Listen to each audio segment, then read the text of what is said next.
ప్రభువును రక్షకుడైన యేసుక్రీస్తు శుభనామములో ఈ దినం దేవుని మాటలు వింటున్న మీ అందరికీ నా నిండు వందనాలు తెలియజేస్తున్నాను. ఇట్టి తరుణం మనకి ఇచ్చినందుకై దేవాది దేవునికి నా నిండు కృతజ్ఞతలు తెలియపరుస్తున్నాను. పరిశుద్ధ లేఖన భాగాలు చదువుకుని ముందు కొనసాగుదాము. ఈ దినమునకు ఏర్పాటు చేయబడిన పరిశుద్ధ లేఖన భాగము క్రొత్త నిబంధన యోహాను సువార్త 8వ అధ్యాయము 36వ వచనం చదువుదాం. యోహాను సువార్త 8:36 చదవగా విందాం. యోహాను సువార్త 8:36 కుమారుడు మిమ్మును స్వతంత్రులుగా చేసిన ఎడల మీరు నిజముగా స్వతంత్రులై ఉందురు. మీరు అబ్రహాము సంతానమని నాకు తెలియదు, అయినా మీలో నా వాక్యమునకు చోటు లేదు కనుక నన్ను చంపబెతుకుచున్నారు. మంచిది, ప్రార్థన చేసుకుందాము. అందరూ తల వంచి కళ్ళు మూసుకున్నట్లయితే ప్రార్థన. మహాగణుడును మహోన్నతులను సర్వశక్తి మిక్కిలి కనికరం కలిగిన ప్రభువా, ఈ దినం కొద్ది నిమిషాల పాటు నీ సన్నిధిలో చేరి ప్రార్థించడానికి స్తుతించడానికి మీరు మాకు ఇచ్చిన ఈ భాగ్యంకే వందనాలు. కొద్ది నిమిషాల పాటు నీ పక్షాన్ని పడబోతుండగా మనందరితో మీరే మాట్లాడి నీ ఆత్మ శక్తిని నాపై ఉంచి నీ కృపలో బలపరిచి మహిమా ఘనత ప్రభావాలు మీరే పొందమని యేసు దిగినామని అడిగి వేడుకుంటున్నాం తండ్రి, ఆమేన్. ప్రియులారా, ఈరోజు భారతదేశానికి గొప్ప పర్వదినం. అన్ని ప్రాంతాల వారికి, అన్ని జాతుల వారికి, అందరికీ కూడా గొప్ప పర్వదినం. ఎందుకంటే 79వ స్వతంత్ర వేడుకను ఈ దినం జరుపుకుంటున్నాం. భారత దేశం 200 సంవత్సరాలు బ్రిటిష్ కంపెనీ చేత పరిపాలించబడింది. వారు మన దేశంలో ఉన్న వనరులు తీసుకువెళ్ళి వస్తువులు తయారు చేసి మరలా అమ్ముటాన్ని బట్టి భారతదేశం ఎంతగానో నష్టపోయింది. దానిని తెలుసుకున్నటువంటి భారతీయులు బ్రిటిష్ వారి మీద పోరాటం చేసి ఎందరో త్యాగవీరులు తమ ప్రాణాన్ని పణంగా పెట్టారు. వారిలో ప్రప్రథముడు ఎవరంటే మంగళ పాండే. భారతదేశ స్వతంత్రం కోసం మొట్టమొదటిగా మరణించినటువంటి వాడుగా ఉన్నాడు.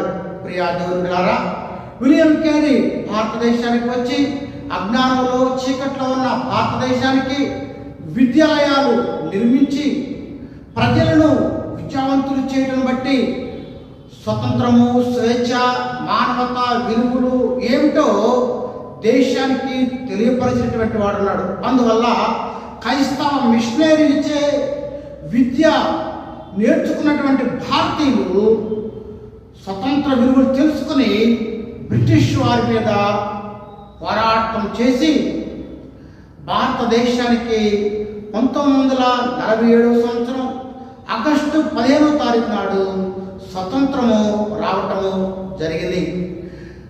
79 సంవత్సరాలు అవుతున్నప్పటికీ కూడా ఇంకా స్వతంత్ర ఫలాలు అనేక మంది అనుభవించలేకపోతున్నారు. ఇప్పటికి కూడా భారతదేశంలో 30% మందికి గృహాలు లేవు. కుల భేదాలు, మత భేదాలు, ప్రాంతీయ భేదాలు, వివిధమైనటువంటి వైషమ్యాలతో ఇప్పటికి కూడా భారతదేశం ఉందంటే స్వతంత్రానికి దూరంగా ఉన్నామా అనిపిస్తూ ఉంది.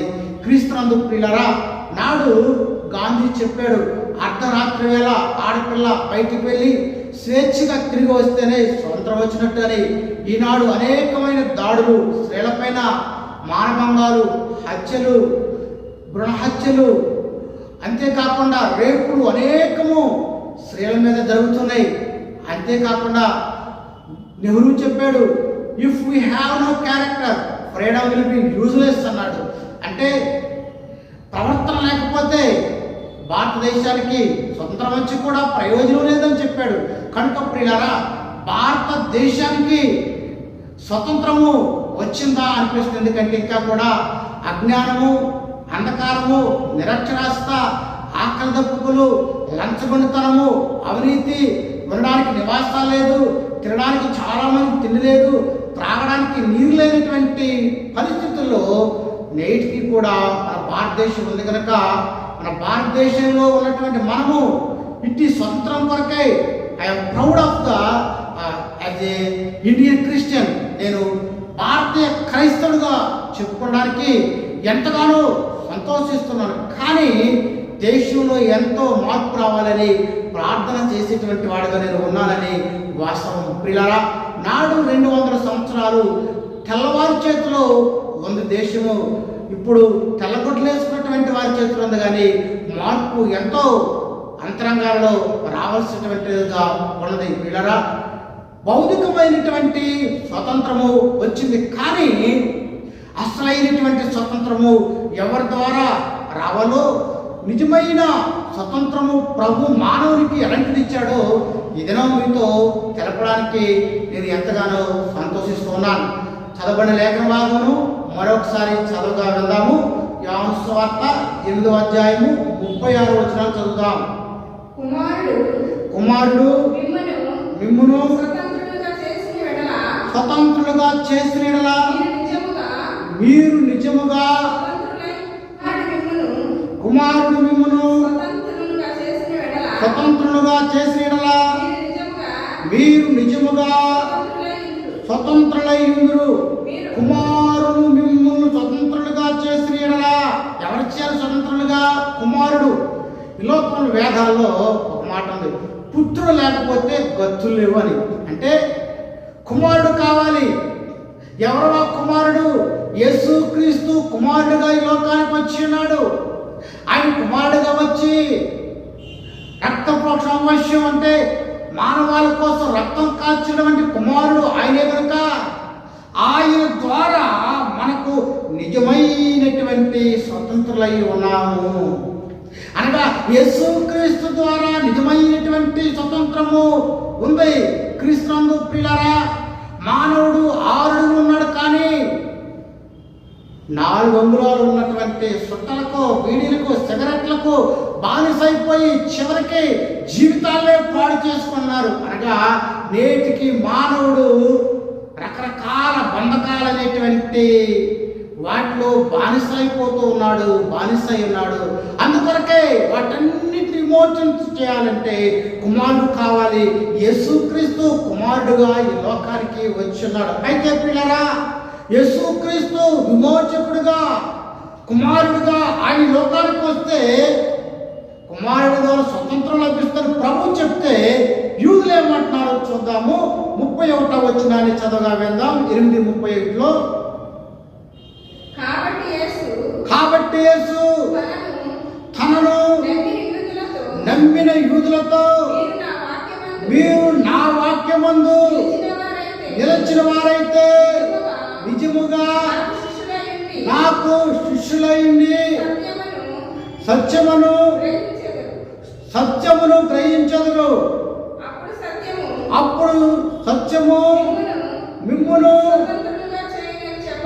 స్వతంత్రులుగా చేయని చెప్పగా వారు మేము అబ్రహాము సంతానము, మేము ఎన్నడూను ఎవరికి దాస్యమై ఉండలేదే, మీరు స్వతంత్రంగా చేయబడదురని ఎలా చెప్తున్నారు ఆయనతో అని. పిల్లరా, ప్రభు కుమారుడు స్వతంత్రంగా చేయాలంటే వాళ్ళు అంటారు మేమెవరికి దాసులము, మేము అబ్రహాము సంతానము, మా తండ్రి అబ్రహాము, ఆయన కుమారుల ద్వారా మేము ఎవరికి కూడా దాసులు కాదంటే. పిల్లరా, యేసు ప్రభు వచ్చినప్పుడు ఆ దేశాన్ని రోమీలు పరిపాలిస్తున్నారు కనుక వారు రోమీలకు దాసులుగా ఉన్నారు. అంతేకాకుండా యూదులకు సినాయి పర్వతం దగ్గర మోషే ద్వారా ధర్మశాస్త్రం ఇవ్వబడింది. ధర్మశాస్త్రంలో ఉన్నటువంటి ప్రతి అక్షరానికి యూదులు బానిసలై ఉన్నారు. అంతేకాకుండా వారికి ఉన్న గర్వానికి, అహంకారానికి, ప్రపంచంలో దేవుడే మమ్మల్ని ఎంపిక చేసుకోవడం వంటి స్వనీతికి వారు బానిసలుగా ఉన్నారు. కనుక పిల్లరా, వారు నిజముగా బానిసలే. కానీ యేసుక్రీస్తు ఈ లోకానికి వచ్చి ఆయన నిన్ను నన్ను ఏం చేశాడంటే బానిసలుగా ఉన్నటువంటి మన జీవితాలను పాపానికి, లోకానికి బానిసలమైనటువంటి మన జీవితాలను ప్రభు విమోచన చేశాడని మనం జ్ఞాపకం చేసుకుని. పిల్లరా, యేసుక్రీస్తు దేని నుండి నిన్ను నన్ను స్వతంత్రంగా చేశాడంటే శత్రువైన సాతాను అధికారం నుండి, లూసిఫర్ నుండి నన్ను విమోచన చేశాడు. ధర్మశాస్త్రము అక్షరము చేయలేనటువంటిది యేసుక్రీస్తు చేసినటువంటి వాడుగా, అనగా ధర్మశాస్త్రం నుండి, అనగా ప్రియులారా, మోషే ధర్మశాస్త్రం పాపం ఎట్టుకో చెప్పింది, కానీ పాపము నుండి మనిషిని రక్షించలేదు. యేసుక్రీస్తు మానవ విమోచకుడుగా, రక్షకుడుగా ఆయన వచ్చున్నాడు. జీవపు డంబము నుండి నన్ను విమోచన చేయడానికి యేసుక్రీస్తు స్వతంత్రాన్ని ఇచ్చాడు. క్రీస్తునందు ప్రియాదులారా, ఈ లోకము నుండి, పాపం నుండి, సాతాను నుండి యేసుక్రీస్తు గొప్ప విమోచన మానవులకి స్వతంత్రాన్ని ఇచ్చాడు. యేసుక్రీస్తు కనుక ఈ లోకానికి రాకపోతే శారీరకంగా, లోకపరంగా సాతానుకు బానిస కనుక ప్రియులారా, మనము నిజమైనటువంటి జీవితం అంటే ఏంటో అనుభవించలేకపోయినటువంటి వారుగా ఉండేవారు. కానీ యేసుక్రీస్తు ఈ లోకానికి వచ్చి గొప్ప స్వతంత్రాన్ని మానవులకు ఇచ్చినటువంటి వాడు, ఏకైక వ్యక్తి ఆయనే యేసు ప్రభువుని జ్ఞాపకం చేసుకోవాలి. పిల్లరా, దేని నుండి దేవుడు మనకు స్వతంత్రం ఇవ్వలేదంటే శరీర శ్రమల నుండి ప్రభు మనకు స్వతంత్రాన్ని ఇవ్వలేదు. బిబ్లియకు రాసిన పత్రిక 11వ అధ్యాయంలో అక్కడ విశ్వాస వీరుడు జాబితా చూస్తాం. దేవుడు నమ్మిన వారందరూ కూడా అనేకమైన శ్రమలు అనుభవించారు. అనగా శరీర శ్రమల నుండి మనల్ని విమోచన ఆయన చేయలేదు. అంతేకాకుండా పౌలు అంటాడు, మీరు అనేకమైన శ్రమలు అనుభవించి పరలోక రాజ్యంలో చేరవాలని. నీవు నేను అనేకమైన శ్రమలు అనుభవించడము దేవుని చిత్తం కనుక శ్రమల నుండి, శరీర శ్రమల నుండి విడుదలను ప్రభువు మనకు ఇవ్వలేదు. అంతేకాకుండా పిల్లరా, దైవ శిక్ష నుండి మనకు స్వతంత్రం లేదు. హెబ్రీయులకు రాసిన పత్రిక 12:8 చదవగా విందాము. హెబ్రీయులు 12:8. కుమారులైన వారందరూ శిక్షలో పాలు పొందుతున్నారు. మీరు పొందని ఎడల మీరు దుర్బీజులే కానీ కుమారులు కారు. ప్రియరా, మనమందరము బైబిల్ చెబుతుంది, ఆయన అందరూ అంగీకరించరు, వారందరికీ కూడా కుమారులు అవడానికి అధికారం ఇచ్చున్నాడు. కనుక కుమారులు దైవ శిక్షకు లోబడవలసినటువంటి వారుగా ఉన్నారు. ఒకవేళ శిక్షను మనము పొందలేదంటే తండ్రి నుండి ఆయన కుమారులు కాదు. ఎందుకంటే బెత్తము వాడని కుమారుడు తండ్రికి విరోధి. వీళ్ళరా, తండ్రి శిక్షిస్తాడు, వాడు చావని కాదు. తండ్రి ఉన్నాడంటే మరి శిక్షకు లోపడాలి. ఆ శిక్ష నుండి దేవుడు మనల్ని స్వతంత్రులుగా చేయలేదు.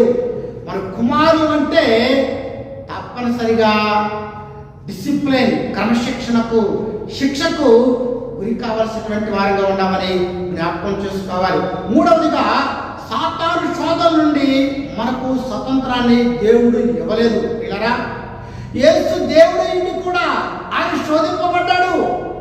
శోధనకు గురి అవ్వడము పాపం కాదు. శోధనలో కూడా తప్పించే మార్గాన్ని దేవుడు ఇచ్చేటువంటి వాడు ఉన్నాడు. శోధనకు గురైనప్పుడు మనం కృంగిపోకూడదు. ఎందుకంటే శ్రమ దినాన్ని కృంగినీడాలని చాతకాలుగా అవుతావు. కృంగిపోకున్నట్లుగా దేవుడు నేలని కింద గట్టిగా ఉంచాడు. నువ్వు పైకి ఆత్మీయ జీవితంలో ఎదగాలని ఆకాశాన్ని ఎక్కడో ఉన్నతంగా ఉంచాడు. పిల్లరా, శిక్ష నుండి, శోధన నుండి దేవుడు మనల్ని స్వతంత్రులుగా చేయలేదు. యేసు ప్రభు అయ్యింది కూడా 40 దినాలు ఉపవాసం ఉండి ప్రార్థన చేస్తే యోర్దాను ప్రాంతంలో సాతాను ప్రభువును శోధించినటువంటి వాడు ఉన్నాడు. యేసు ప్రభు శోధనలు జయించాడు. పరిచర్య ప్రారంభంలోనే యేసు ప్రభు శోధనకు గురయ్యాడు. పిల్లరా, ఇప్పటికి కూడా మనకు అనేక శోధనలు జీవితంలో రావచ్చు. శోధనలు జయించడానికి కూడా ఆయన శక్తినిచ్చేటువంటి వాడు ఉన్నాడు. అందువల్ల శోధన నుండి స్వతంత్రము ఆయన నీకు నాకు ఇవ్వలేదని జ్ఞాపకం ఉంచుకోవాలి. నాలుగవదిగా, పాపం యొక్క ఉనికి నైజం నుండి స్వతంత్రము ఇవ్వలేదు. పిల్లరా, ఎంత గొప్పవాడైనా సరే మనం ఏదో ఒక దినాన శోధనలోను అలాగే పాపంలోను పడేటువంటి వారంగా ఉంటామని జ్ఞాపకం చేసుకోవాలి. వాక్యం చదువుదాం. పాప నైజం నుండి ప్రభు మనకు స్వతంత్రాన్ని ఇవ్వలేదు. యోహాను మొదటి పత్రిక 1:8 చదువుదాం. యోహాను మొదటి పత్రిక 1:8 చదువుగా విందాము.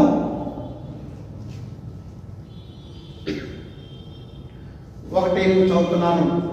మనము పాపం లేని వారమని చెప్పుకొనేలా మనలను మనమే మోసపుచ్చుకొందుము, మరియు మనలో సత్యమున్నదు.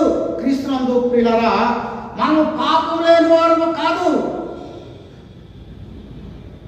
నీతిమంతుడు లేడు, ఒక్కడను లేడు. అందరం పాపం చేసి దేవుడు అనుగ్రహించు మహిమను పొందలేకపోతున్నాము. శరీరంతో ఉన్న ప్రతి ఒక్కరూ కూడా పాపానికి గురయ్యే వారు ఉన్నాం. కారణం ఏంటంటే పాప నైజాన్ని దేవుడు మనకు స్వతంత్రాన్ని ఇవ్వలేదు. క్రీస్తునందు పిల్లరా, పాపంలో పట్టడం, శోధనలో పట్టడం, లోకంలో పట్టడం, సాతాను శోధించడం తప్పు కాదు, కానీ ఆ పాపంలో ఉండడం పాపమని మనం జ్ఞాపకం చేసుకోవాలి. అందుచేత దేవుడు ఉన్నాడు. అలాగే లోకంలో అంతకాలం కూడా పాపం మన మీద ఏలుబడి చేస్తుంది.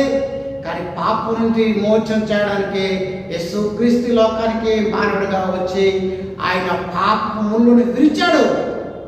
ఆయన నిన్ను నన్ను విమోచన చేసినటువంటి వాడిగా ఉన్నాడని జ్ఞాపకం చేసుకోవాలి. పిల్లరా, దేవుడిచ్చే స్వతంత్రం ఏమిటో చూద్దాము. దేవుడు నీకు నాకు ఎలాంటి స్వతంత్రాన్ని ఇవ్వలేదో చూసాము. కానీ ఇప్పుడు దేవుడు ఎలాంటి స్వతంత్రాన్ని ఇచ్చాడో చూద్దాం. రోమిలకు రాసిన పత్రిక 7:12 చదువుదాము.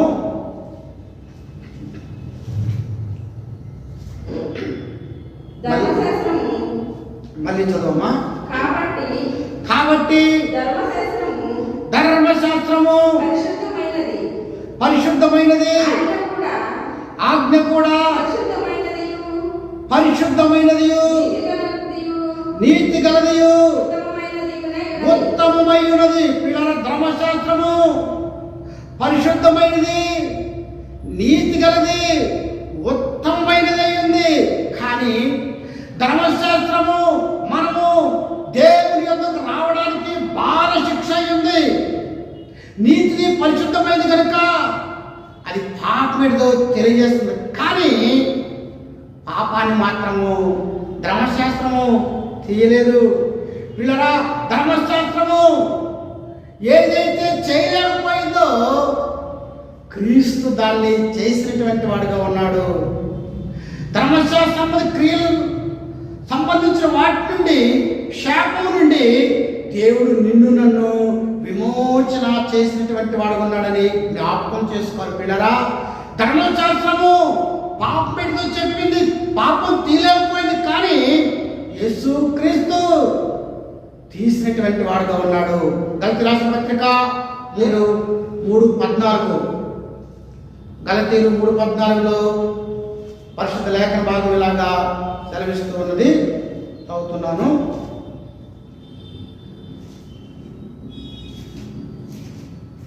ఆత్మను కూర్చిన వాగ్దానము విశ్వాసం వలన మనకు లభించినట్లు అబ్రహాము పొందిన ఆశీర్వచనము క్రీస్తు యేసు ద్వారా అన్యజనుల్లో కలుగుటకై క్రీస్తు మన కోసం శాపమై మనలను ధర్మశాస్త్రము యొక్క శాపము నుండి విమోచించను. అది పిల్లల బైబిల్ చెబుతుంది. ధర్మశాస్త్ర శాపము నుండి అని విమోచన చేశాడు క్రీస్తు.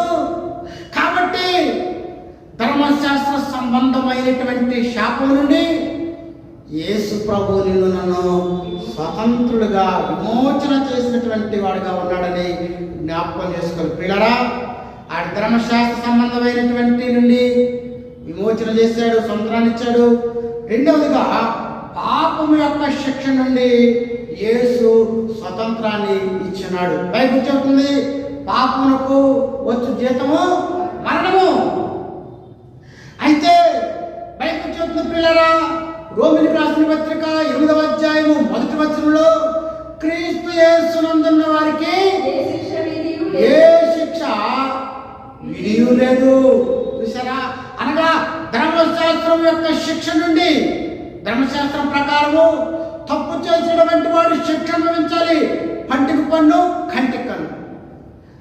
అంటే ఎవరైనా పొల్లుడు పడితే మనం అది తిరిగి పొల్లుడు పట్టాలా, కన్ను పోగొడితే కన్ను పోగొట్టాలి. కానీ ధర్మశాస్త్రం ఏది చేయలేకపోయిందో క్రీస్తు చేశాడు కనుక క్రీస్తు యేసునందున్న వారికి ఏ శిక్ష విధియలేదు.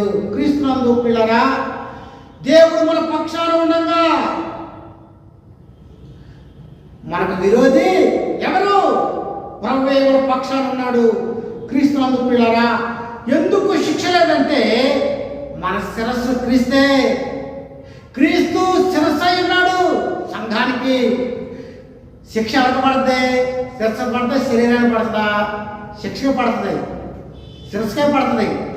శిరస్సు అయినప్పుడు, శిరస్సు ఆయన అయినప్పుడు ఆయన శిక్ష అనుభవించేటువంటి వాడు కనుక మనకు ఎలాంటి శిక్ష లేదని మనం జ్ఞాపకం ఉంచుకున్న భద్రంగా ఉంచుకున్నాం. క్రీస్తునందు ప్రియాదులారా, మూడవదిగా ప్రభు దేని నుండి మన సొంతం ఇచ్చాడంటే పాపం యొక్క ఆధిపత్యం నుండి ఆయన మనకు స్వతంత్రాన్ని ఇచ్చినటువంటి వాడిగా ఉన్నాడు. రోమిలికి రాసిన పత్రిక 6:14 చదువుదాము. రోమా 6:14 చదువుతున్నాను. మీరు కృపకే గాని ధర్మశాస్త్రమునకు లోనైన వారు కారు కనుక పాపము మీ మీద ప్రభుత్వము చేయదు. పిల్లల ప్రభుత్వం అంటే ఆధిపత్యం. మీరు కృప చేత కానీ ధర్మశాస్త్రాలకు లోనైనటువంటి వారు కాదు. నీవు నేను కృప చేత రక్షించబడ్డావు కనుక మన మీద పాపము ప్రభుత్వము అనగా పాపాధిక్యత నుండి దేవుడు నిన్ను నన్ను స్వతంత్రం చేస్తున్నాడు. అనగా పాప ఆధిపత్యంలో మనము లేవు, కానీ కృప కింద మనం ఉన్నాం. మనం ఏమై ఉన్నామో పౌలు అంటాడు, ఏమై ఉన్నాడు? అది కేవలం దేవుని కృప. మనందరం కూడా కృప కింద ఉన్నామని జ్ఞాపకం చేసుకోవాలి. పిల్లలు, నాలుగవదిగా దేని నుండి ఆయన నిన్ను నన్ను సొంతలుగా చేస్తున్నాడంటే కొలస్సీ రాసిన పత్రిక 1:13 చదువుదాము. కొలస్సీ రాసిన పత్రిక 1:13 అంధకార సంబంధమైన అధికారంలో నుండి ఆయన నిన్ను నన్ను విమోచన చేసేటువంటి వాడుగా ఉన్నాడు. కొలస్సీలు 1:13 ఆయన మనలను అంధకార సంబంధమైన అధికారంలో నుండి విడుదల చేసి తన్ను ప్రేమించిన తన కుమారుడి యొక్క రాజ్యవాస నివాసులుగా చేసెను. కుమారుడి యొక్క రాజ్య నివాసులుగా చేసెను. క్రీస్తునందు ప్రియులారా, ఆయన అంధకార సంబంధ అధికారంలో నుండి, చూసారా? ఈ లోకం ఎవరిదే? ఎవరిది లోకం? సాతాంది. సాతాంది లోకం. ఈ లోకంలో నుండి నిన్ను నన్ను దేవుడు ఏర్పాటు చేసుకుని తన కుమారుడి ద్వారా రాజ్య నివాసులు కనుక మనం ఇక్కడ వారమే కానీ పరలోక పౌరులుగా తన కుమారుడి ద్వారా చేసి ఉన్నాడు. క్రీస్తునందు ప్రియులారా, ఆయన గొప్ప కార్యం యేసుక్రీస్తు ద్వారా చేసి ఈ లోకంలో నుండి అంధకార సంబంధమైన లోకంలో నుండి గొప్ప స్వాతంత్రాన్ని ప్రభు నీకు నాకు ఇచ్చినటువంటి వాడుగా ఉన్నాడు. ఐదవదిగా ఎలాంటి స్వతంత్రాన్ని ప్రభు ఇచ్చాడో చెప్పుకుని ముగించుకుందాము. మొదటి కొరింథీయులకు రాసిన పత్రిక 15:56 చదువుదాము. మొదటి కొరింథీ 15:56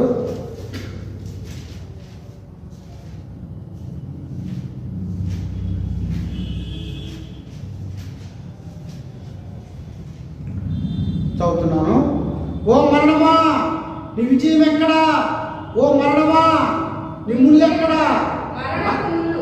మరణపు ముళ్ళు పాపము, పాపమునకున్న బలము ధర్మశాస్త్రమే అయినను మన ప్రభువైన యేసుక్రీస్తు మూలంగా మనకు జయం అనుగ్రహించున్న దేవునికి స్తోత్రం కలుగునుగాక. చూసారా పిల్లల బైబిల్ చెప్తుంది, మరణము ముళ్ళు పాపము, పాపమునకున్న బలం ధర్మశాస్త్రమే.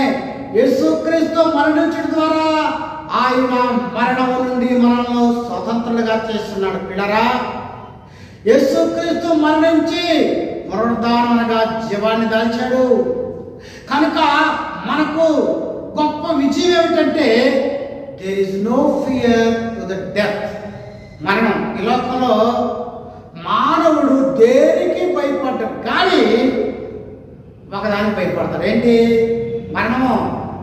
కానీ యేసుక్రీస్తు మరణము నుండి ఆయన నిన్ను నన్ను జీవాన్లోకి నడిపించేటువంటి వాడిగా ఉన్నాడు. అందుకనే ఓ మరణమా ముళ్ళు అక్కడ చూసారా, మరణపు ముళ్ళు పాపము, పాపము ధర్మశాస్త్రమే. కానీ ఆ ధర్మశాస్త్రం ద్వారా క్రీస్తు పిల్లగా యేసుక్రీస్తు ఆయన మరణించడంలో, గొర్రె పిల్లగా ఆయన మరణించడంలో నిన్ను నన్ను మరణం నుండి విమోచన చేసి పరలోక రాజ్య వారసులుగా చేసింది. కనుక స్వతంత్రం అంటే స్వతంత్రమే, కానీ we have freedom. At the same time భారత పౌరులుగా మనకు కొన్ని బాధ్యతలు ఉంటాయి. స్వతంత్రంలో బాధ్యతలు ఉంటాయి. మన బాధ్యత మర్చిపోకూడదు. ఎందుకంటే మనం కుమారులు వంటి స్వతంత్రము కలిగినటువంటి వారిగా ఉన్నాము. మరి కుమారులు అయితే మనం ఏం చేయాలి? బైబిల్ చెబుతుంది, మన కుమారులు అయితే తండ్రిని ఘనపరచాలి. అనగా దేవునికి మహిమార్థమై మన జీవితాలు ఉండాలి. క్రీస్తు పిల్లరా, భారత పౌరులుగా దేశం కొంత హక్కులు ఇచ్చింది. అట్ ద సేమ్ టైం కొన్ని విధులు కూడా ఉంటాయి. భారతదేశ పౌరులుగా మన హక్కులు, మన విధులు, మనం చేయవలసినవి, ప్రభుత్వానికి చెల్లించిన ట్యాక్స్ ప్రభుత్వానికి చెల్లించిన విధులవి, మన విధులు మనం చేయాలి. అలాగే దేవుడు అంటాడు, కుమారుడు సొంతలుగా చేయను. మరి మన కుమారుడు అయితే దేవునికి, ఆయన తండ్రి అయితే ఆయన కనపరచవలసిన విధంగా మనం కనపరుస్తున్నామా? క్రీస్తు పిల్లరా, మన దేవుని యొక్క దాసులము. మన దాసులం అయితే యజమానికి నమ్మకంగా ఈ లోకంలో బతుకుతున్నావా? దేవునికి దాసులం, యజమానికి నమ్మకంగా ఉండాలి. పిల్లలు అలాగే దేశ పౌరులుగా మన కర్తవ్యాన్ని మనము నిర్వర్తించాలి. దేశానికి ఉపయోగపడేటువంటి వారుగా, దేశానికి గర్వకారణంగా మనం బ్రతకాలి. క్రీస్తు పిల్లరా, భారతదేశానికి స్వంతం వచ్చి 79 సంవత్సరాలు ఈ రోజుకి. కానీ మన దేశానికి, దేశం మనకి ఏం చేసిందని కాదు, కానీ దేశానికి మనం ఏం చేస్తున్నాం, మన ద్వారా మన దేశాన్ని మేలు కలిగేటువంటి విధంగా మనం చెల్లించవలసినటువంటి పనులు చెల్లించాలి. దేశానికి ఉపయోగపడేటువంటి పనులను మనం చేయాలి. క్రీస్తు పిల్లరా, ఈరోజు ఇంత స్వతంత్రంగా మనం ఉన్నామంటే అందరూ వీళ్ళు త్యాగఫలం అనుభవిస్తున్నాం, స్వతంత్రము, స్వేచ్ఛను అనుభవిస్తున్నాం. కానీ అది భౌతికమైన స్వేచ్ఛ దేశం ద్వారా వచ్చింది. కానీ యేసుక్రీస్తు ఆత్మీయమైనటువంటి స్వచ్ఛత, ఆయన ద్వారా రక్షణ విమోచన. ఆయన ఒక్కడే ఈ లోకానికి వచ్చి రక్తం కార్చడం ద్వారా మనమందరం కూడా పాపం నుండి, లోకం నుండి, సాతాను నుండి విమోచించబడి పరలోక పౌరులుగా నిజమైన స్వంతాన్ని యేసుక్రీస్తు ద్వారా మనం పొందగలుగుతాం. అట్టి కృప దేవుడు మనందరికీ అనుగ్రహించిన ఆమె ప్రార్థన చేసుకుందాం. ప్రళవచ్చితే ప్రార్థన. మహాగణుడును, మహోన్నతులను, సర్వశక్తి మిక్కిలి కనికరం కలిగిన ప్రభువా, ఇంతవరకు కొద్ది నిమిషాల పాటు ఈ పక్షాబడి వాక్యం బోధించడానికి ఇచ్చిన కృపను బట్టి వందనాలు.